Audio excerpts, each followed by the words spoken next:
മക്കളെ അപ്പോൾ 2 ദിവസം റെസ്റ്റിന് ശേഷം ഞാൻ വീണ്ടും പഠിച്ചു വന്നിരിക്കുന്നു. മർക്കരി എത്താൻ വേണ്ടിയിട്ട് ഇവിടെ നമ്മൾ 4 പേര് കല്ല് കെട്ടിട്ട് പോയത്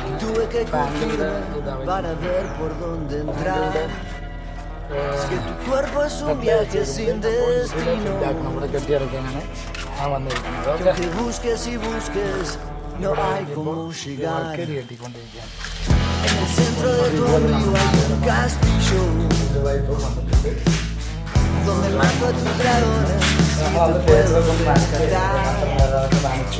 Las pupilas de tus ojos son espejos de los míos. Que después de aquel incendio no pudieron. ആ ചങ്കിലെ കൂട്ടുകാരെ, അപ്പോൾ ആ വർക്കരയുടെ മുകളിൽ ഞാനൊരു 13 വരി കെട്ടാനുണ്ടായിരുന്നു. അപ്പോൾ അത് കെട്ടാനുള്ള തയ്യാറെടുപ്പിലാണ്. സുന്ദരി മാമനും നാരായണ മാമനാണ്, അവരുടെ വൈഫിൻ്റെ പേര് സുന്ദരി എന്നാണ്. അപ്പോൾ അവർ രണ്ടുപേരും കൂടിയിട്ട് പറഞ്ഞു ഞങ്ങൾ രണ്ടുപേരും നിൽക്കട്ടെ പണിക്കില്ല. അപ്പോൾ ഓക്കെ, എനിക്കൊരാൾ കല്ലെടുത്ത് തരാനും ഒരാൾ സിമെൻറ്റും മണലും കൂട്ടിയത് എടുത്ത് തരാനായിട്ട് നിന്നു. അങ്ങനെ ഞാൻ ആ കല്ല് കെട്ടാൻ തുടങ്ങി. അങ്ങനെ കല്ലൊക്കെ കെട്ടി അങ്ങനെ കെട്ടിക്കൊണ്ടിരിക്കുകയായിരുന്നു.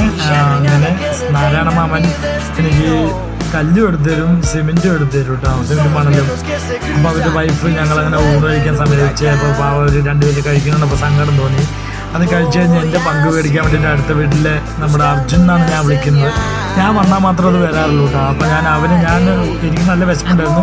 അപ്പോൾ ഞാൻ അതിൽ കുറച്ച് ചോറ് ഞാൻ അവന് തിന്നാൻ കൊടുത്തു. പാവാണ് കേട്ടോ. ആ പ്ലേറ്റ് നല്ല പ്ലേറ്റൊന്നും അല്ല കേട്ടോ, ബട്ട് നമ്മൾ കഴിക്കുന്നതല്ല. പക്ഷെ ഞാൻ അവന് ചോറ് കൊടുത്തു. എനിക്ക് നല്ല വിശപ്പുണ്ടായിരുന്നു. പകുതി ചോറ് ഞാൻ അവന് കൊടുത്തു. പാവല്ലേ, അവൻ കഴിക്കുന്നത്. എന്നെ കാണാൻ വേണ്ടിയിട്ട് ഉച്ച നേരത്തും ചായ സമയത്തും വരുന്നതാണ്. അങ്ങനെ ഉച്ചയ്ക്ക് ശേഷം വീണ്ടും ഞാനത് മഴ ലക്ഷണം കണ്ടപ്പോൾ ഞാൻ അതിൻ്റെ മുകളിൽ ചാക്കെല്ലാം വിരിച്ച് വെച്ചു കേട്ടോ. അത് ലിൻഡൽ മട്ടം എത്തിയില്ല, ഇനി സൺസൈഡ് വാർപ്പ് ചെയ്യണം. അപ്പോൾ അത് തൽക്കാലം വരുന്ന കെട്ടാൻ ചേട്ടൻ്റെ വീട്ടിൻ്റെ ഫ്രണ്ടിൽ കുറച്ച് സ്റ്റെപ്പ് കെട്ടാനുണ്ട്. അപ്പോൾ ആ സ്റ്റെപ്പ് കെട്ടാൻ വേണ്ടിയിട്ട് മാമനോട് മണ്ണ് വെട്ടാൻ പറഞ്ഞു. അപ്പോൾ എൻ്റെ അർജുൻ നായ അടുത്തുണ്ടായിരുന്നു. ഞാൻ അതാണ് കെട്ടിയിട്ട് ഈ ലിൻഡൽ മട്ടം വെച്ച് വെച്ചാണ്. അമ്മായി അവിടെ എല്ലാം ക്ലീൻ ചെയ്യണം. നന്നായി പണിയെടുക്കുന്നുണ്ട്. അവർ നല്ല ഫുള്ളായിട്ട് ക്ലീൻ ചെയ്തുകൊണ്ടിരിക്കുകയാണ്. പാവം അവർ രണ്ടുപേരും കൂടി ഒരുമിച്ച വർക്കിന് വന്നു. അങ്ങനെ ഞാൻ എന്ത് ചെയ്തു, അങ്ങനെ മാമനെ കൊണ്ട് അവിടെ കിളയ്ക്കാൻ പറഞ്ഞു. അവിടെയൊക്കെ ഫുള്ള് കിടക്കുമ്പോഴേക്കും അമ്മായി സിമെൻറ്റും മണലെല്ലാം കൂട്ടി അത് റെഡിയാക്കി. ഞാനപ്പോൾ 2 സ്റ്റെപ്പാണ് പാടുള്ളൂ. അപ്പോൾ ഞാൻ അതിനകത്ത് ആദ്യം എടുത്ത് കോൺക്രീറ്റ് ചെയ്ത ശേഷം അതിനകത്ത് ഒരു വലിയ കല്ല് വെച്ച് കെട്ടിയിട്ടുണ്ടായിരുന്നേ. എന്നിട്ട് അതിൻ്റെ മേലെ ഒരു 2 വരി കെട്ടാം. അങ്ങനെ 2 സ്റ്റെപ്പാണ് ഞാൻ പ്ലാൻ ചെയ്യുന്നത്. അടിയിലൊരു സ്റ്റെപ്പ്, അങ്ങനെ 2 സ്റ്റെപ്പ് വെച്ചിട്ട് ബാക്കി ഭാഗത്ത് ഫുള്ള് മെറ്റിട്ട് കോൺക്രീറ്റ് ഫില്ല് ചെയ്തിട്ടാണ്. ടൈൽസ് ഇടുമ്പോൾ അതിൻ്റെ അഡ്ജസ്റ്റ്മെൻറ്റ് ചെയ്യണം. അങ്ങനെ എൻ്റെ പണിയെല്ലാം കഴിഞ്ഞു. നല്ല മഴ. അപ്പോൾ കൈകളൊക്കെ സമയം 6 മണിയായിട്ട് മാമൻ എന്നെ വീഡിയോ എടുക്കാൻ വന്നപ്പോൾ മാമൻ അറിയാതെ സെൽഫി എടുത്ത്. അങ്ങനെ ഞാൻ ഇതെല്ലാം കഴിഞ്ഞിട്ട് ഞാൻ പുറത്ത് പോയിട്ട് നടക്കുന്ന സ്റ്റെപ്പിൻ്റെയൊക്കെ പണിയിട്ട് നാളെ കുറച്ച് പാച്ച് വർക്ക് ചെയ്യാം.